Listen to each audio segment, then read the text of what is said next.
Title: She died in a hospital she was never admitted to. I received a call at 6:40 in the morning. A calm voice told me to come identify a body. The hospital was ordinary. Nothing unusual. A regional facility on the outskirts of the city. In the morgue, they asked me to sign the paperwork. I saw her. My wife. Everything matched. Her face. Her jewelry. The small scar on her collarbone from an old accident. But something felt off in a way I couldn't explain. She didn't look like someone who had just died overnight. Felt delayed. Like the death belonged to a different timeline. I signed the documents. They released the body. 2 days later, I received her medical file.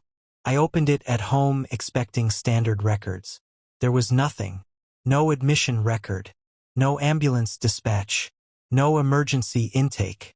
No doctor entry. Just empty history. I went to the hospital in person. The administrator checked the system twice. Then looked at me and said, "We have no record of this patient." I showed him the death certificate. He went pale. "This is not our document." That was the first real break in reality.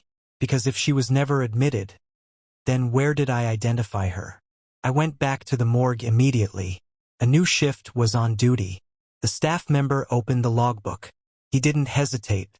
He said, "The body was released immediately after processing." I asked, "To whom?" He turned the page and showed me a name. My signature was on the transfer record, but I don't remember signing it. I stared at the ink for a long time. It was mine, but the pressure of the pen looked slightly different. Like I wrote it in a hurry I don't recall having. I started reconstructing everything from the beginning. The last day before she disappeared. She was at home. No argument. No unusual behavior. Completely normal evening. Her phone stopped responding at 10:17 p.m. After that, silence.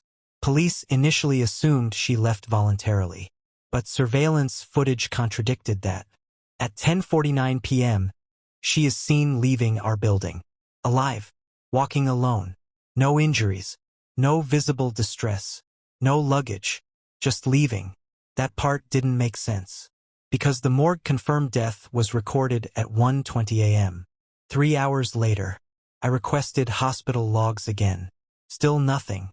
No admission. No transport record. No triage. It was as if she bypassed the entire system. I went back to the morgue a second time. Requested the full file.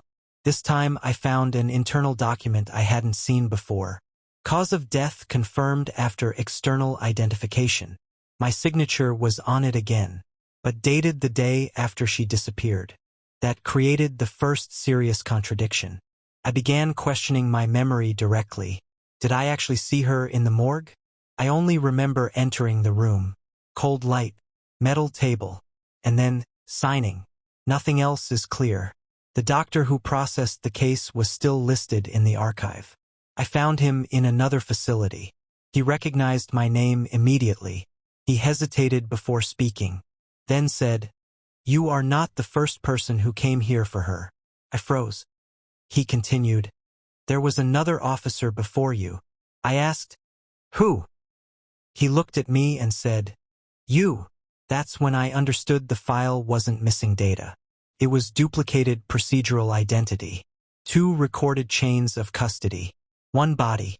2 official processing paths. Both ending in my signature.